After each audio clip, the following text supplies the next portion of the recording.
welcome back to the Friday show, the Breeders' Cup Extravaganza, brought to you by Woodbine. It's not just Breeders' Cup week. Woodbine's got a couple of really good races on Saturday, the Gray Stakes and the Mazarine for 2-year-old fillies, the Gray Stakes for 2-year-olds. That's a grade 3. Good weekend of racing at Woodbine. So don't just tune into the Breeders' Cup races. Don't forget about the Woodbine races, too. I'm Ray Paulick, joined by our bloodstock editor, Joe Nevills, and news editor, Chelsea Hackbarth. We are here to give you, long shots, horses we like for the Breeders' Cup.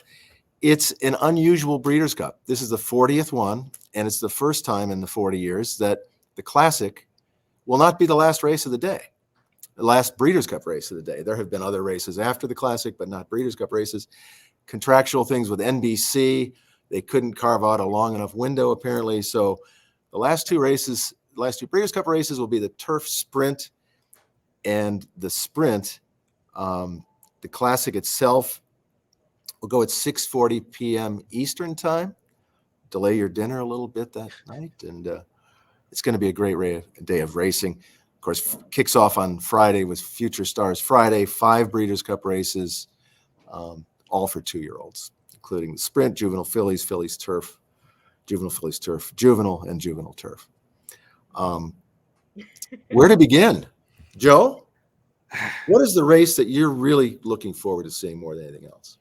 So I know we have a lot of different definitions of what the main event of the Breeders' Cup is this year. By tradition, it's the Classic. If you believe that the main event always goes on last, it's the Sprint. For me, I think the main event, in terms of the one that has the most sort of general interest, is the Breeders' Cup race that's going on first Saturday, the Dirt Mile. You look at the horses in this field. You have arguably horse racing's biggest mainstream star right now in Cody's Wish. You can go in a lot of different directions there, but if you talk to someone on the street, you say, who are you looking forward to seeing the story from NBC about? Cody's Wish is very popular there. You have the Preakness Stakes winner, National Treasure's going there, the only Classic winner that's going after, Arcangelo scratched out and Mage didn't ship. There's some legitimate horses here that if you don't think Cody's Wish can get the job done, that might be able to do some damage here. Zozos is a good horse. Charge It is a good horse trying the mile. That could be very interesting. Skippy Longstocking coming in off a win in the Charlestown Classic. There's some fun horses here. And you look at some of the other horses, the other races, especially in the sort of older male division, looking at you, Classic, and it's not as exciting top to bottom. I think that says a lot about where we are as a breed, that the Dirt Mile is legitimately more exciting than the Classic, which is worth more and goes a longer distance. But that's kind of where we're at right now. Chelsea, your thoughts on that? Well, I think it's sacrilegious for Joe to mention anyone other than Cody's Wish when referring to the Dirt Mile. I'm pretty sure that's not allowed on Saturday. Probably, yeah. I'm most excited, honestly, about the filly and mare turf, which is kind of odd because I don't really enjoy such a filly and mare turf typically. It's one of the undercard races, but this year we've got 2 really, really good European fillies in Spiral, a 5-time grade 1 winner, and Warm Heart coming in off 2 grade 1s. That's John Gosden versus Aidan O'Brien. Plus, you've got Charlie Appleby throwing in a 20-1 shot. I was looking up the numbers earlier. Appleby has run 18 horses in Breeders' Cup races. He's won 9 of those. When the man comes stateside, he usually brings a check home with him. That's just, he doesn't ship to lose. No, and at 20-1, she may need to run back to her form in Maidan, but with the Moonlight's going to get, my big money for the day probably in about $2. So big spender. Yeah, I'm glad you mentioned the filly mare turf because I'm really looking forward to Inspiral. She's a miler, and this is a 1.25 miles. But the first quarter mile is downhill, as John Gosden pointed out in some interviews. So it's an easy 1.25 miles. And actually, over the years, I've seen that European horses tend to be able to stretch out a little bit when they come to the States. A miler can get 1 1/8 miles. 1.25 miles is maybe a different story. But I think that race, obviously you're going to have some competition with Chad Brown in there, with in Italian. But I think the filly mare turf is a super race. And Joe, as far as you said the classic, I think one of the problems we're having right now is older horses. The good 3-year-olds retire at the end of their 3-year-old campaign, and what you end up with are some late developers and horses that maybe didn't do enough to get a big stud deal, and so we've got the way the race shaped up originally. We had a lot of good 3-year-olds, and we lost 2 of them. Did we have a lot of good 3-year-olds this year, though? Shh, we don't talk about that. Well, it was not the. Actually, we lost Mage out of the race as well, Arcangelo, and Go Rocket Ride. So that race really took a hit. Yeah. And there's just hardly any really good 4-year-olds. White Barrio is by default is the best older horse, I guess, and it's just not the most exciting thing. Like you said, maybe it's symbolic that the sprint is the last race of the day, because we're breeding a lot of good sprinters these days, it seems like. Yeah, absolutely. Like, I'm sure it wasn't on purpose. You put races there that are going to sort of appeal to, that particular the group of horse players and horse people are going to follow the races from NBC proper to Peacock. But it does feel very indicative of where we are in the business right now, that the sprint is going on last, and that there are some legitimately exciting horses in there where I don't want this to be the dump on the classic show, but the other older male races are a lot more exciting. Yeah. The turf is exciting. Yes. I was just going to bring up the turf. Well, then you go ahead, right? No. As you know, fillies have done okay in this race, right? Who's the one that you took to post a few years ago? I was hoping you would bring her up, and I wouldn't have to do it because it's weird if I do it. Enable, John Gosden once again. I got to take Enable to post in the 2018 Breeders' Cup Turf, and then she won, and I got to play my teeny tiny role in that, and it was the most exciting moment of my horse racing career. No offense, Ray. Better than the day you came to work at the Paulick Report, even. Weird that. Listen, there's always a podium, okay? Silver medal is still pretty good. Okay, sure. Ray gets silver. Absolutely, he's got silver hair. It's I'll take it. Yeah, thanks. That's not clear. But that was an exciting year. She ran super, and you want to see superstars perform to expectations. And I'm not sure Warlike Goddess is a superstar, but she is really good at this distance. And actually the outside post is not going to help her, but she's going to come from pretty far out of it anyways. That's really a good field. Who do you like in your Chelsea? Well, I kind of have to root for Gosden. Most it off is going to be going to be pretty low odds, I think, coming in 2 straight Grade 1 wins. But King of Steel is coming off that 2-week turnaround from the Champion Stakes, and Frankie Dettori has had a bit of a good year, you could say, probably in his not retirement, his no longer retiring year. But it's going to be interesting to see how good a ride he can get this horse, and I don't think the trainer Roger Varian brings horses over that aren't ready to compete either. So it's going to be fun to watch. I'm on board with Chelsea on this one. If that's a big ask off the ship, it's one thing to come from Belmont or something. The overseas trip, being overseas. Enable did it. I'm not saying it can't be done. I'm just saying it's a big ask. Right? But if King of Steel can manage all that, listen, Dettori's going to jump in one of these races. We know that's going to happen. That's just how the Breeders' Cup works. Frankie Dettori jumps off a horse. Mike Smith does the cross pose. Everybody goes home happy. And we're going to get one of those. It could be King of Steel here. He's live. What do you make of August Rodin, the Aidan O'Brien horse that seems to not run all of his races? He's been a little in and out this year. I would hesitate to ever bet against Aidan O'Brien knowing what to do with a racehorse. Personally, he has. I was looking up his record too. He has 16 wins from 169 starters.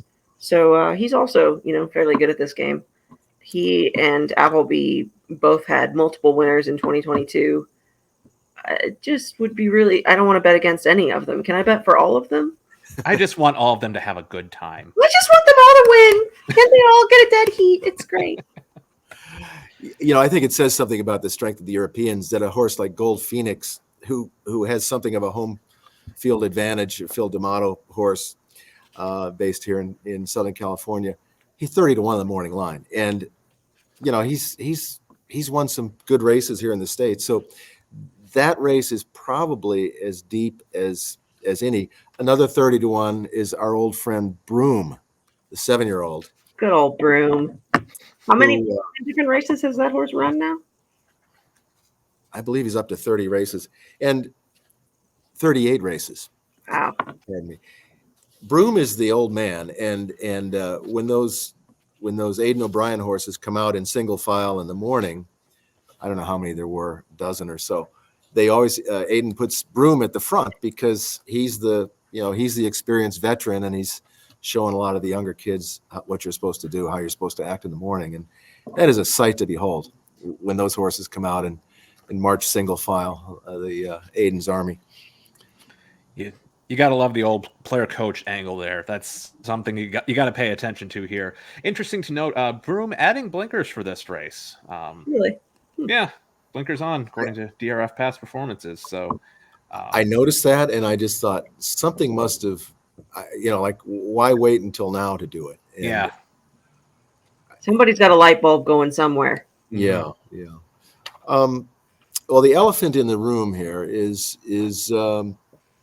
who has the chance for the biggest Breeders' Cup? We haven't mentioned Todd Pletcher yet, who's got several outstanding candidates.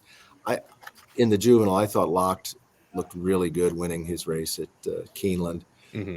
He's not a lock because that's a tough one with the other elephant in the room we haven't mentioned, Bob Baffert, and this could be a Breeders' Cup unlike any that Bob Baffert's had. I think I don't know what his best Breeders' Cup is, but he's really loaded in several races, starting with the Classic with all the scratches. Arabian Lion could be really tough in there. Arabian Night, excuse me. I get those two horses mixed up all the time. Mm-hmm. The thing about that race, he's the speed, but Brad Cox has got a speed horse in there too that might really make Arabian Night work hard to get to the front. Yeah, I'm really curious about Saudi Crown. He's a 3-year-old going up against older, but so is Arabian Night. I think we're going to have Freak Speed versus Freak Speed on here, and the thing is, who does that set it up for then? Well, that's the thing. The thing with Baffert horses tends to be that nobody tends to chase them. When we're going to get a real chase here, and the question is going to be, does he keep going or does he fold? Arabian Night has done both of those things. He didn't get the job done in the Haskell. He didn't break as fast. He was fighting Go Rocket Ride the entire time and didn't get up at the end. But he's also handled pretty good speed duels. He beat Go Rocket Ride in the Pacific Classic. Go Rocket Ride isn't here, obviously. Rest in peace. But Saudi Crown might be the one to kind of fill that void. The other thing we haven't mentioned is the Japanese horses. Right. Yeah. I was just going to say those two horses, both of them, Dermis Sotogake and Ushba Tesoro, they're legit. Wow. Yeah, that's with Ushba Tesoro can get over his gait issues. Yeah. He said he didn't. He went in without the pads the first day, and he was very unhappy. Was not significantly better with the pads, but he was better. And they opted not to go back today and seem to be on the plan to not go back tomorrow or Saturday either. So it seems to be one of those, he was good enough. Let's let that be good enough and go home. And this is a 6-year-old. This is a 6-year-old with 30 starts. So it's not like, it's a 2-year-old. I think Kate Hunter, the Japanese representative, said that he's a big horse and the gates here are a little smaller, and they were kind of rubbing against his hocks. And he just didn't like it. So I would think that a little more schooling would calm him down. After there's a thing with horses, Ray. Sometimes you can overdo it. If he has a good enough day yesterday, and then today he goes back and has a really bad day, then Saturday's a really bad day too, probably, just based on the fact that horses like to horse. And you'd rather go with a semi-good day forward than take the chance and have a really bad day. So Chelsea, I think you said if the two speeds go at each other, who's it set up for? I think Zandon he's a horse that doesn't like to win races. 3 for 13.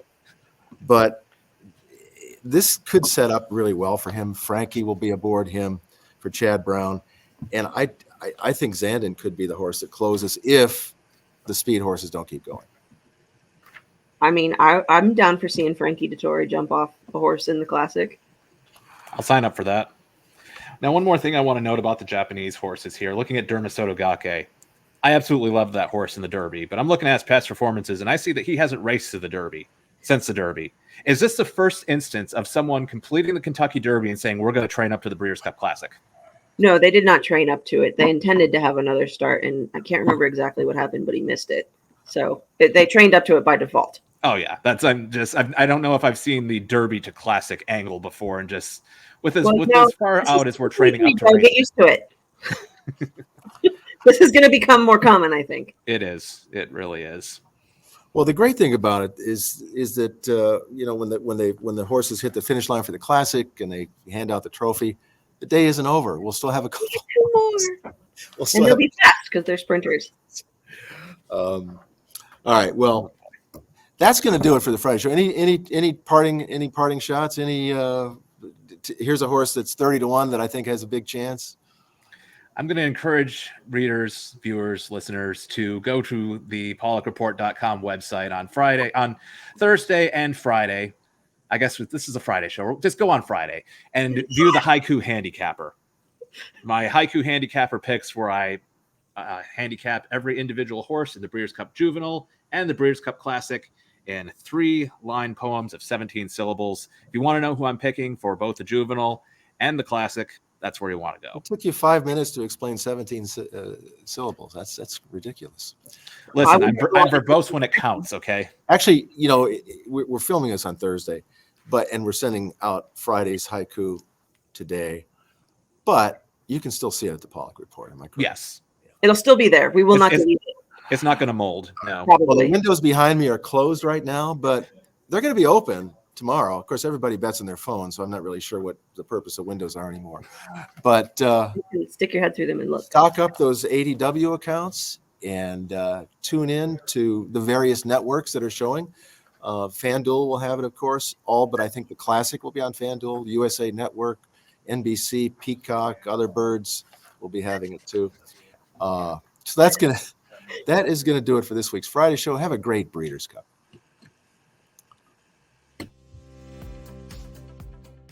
Support award-winning independent horse industry journalism and become a Paulick Report insider on Patreon. For as little as $5 a month, insiders get access to exclusive Q&As with Paulick Report staff, insight behind our editorial process, exclusive opinions and on-site analysis, Paulick Report merch, and more. This is not a paywall. The website you know and love will always be the same. But if you want more and you want to make our coverage even better, visit patreon.com/Paulick Report and become a Paulick Report insider today.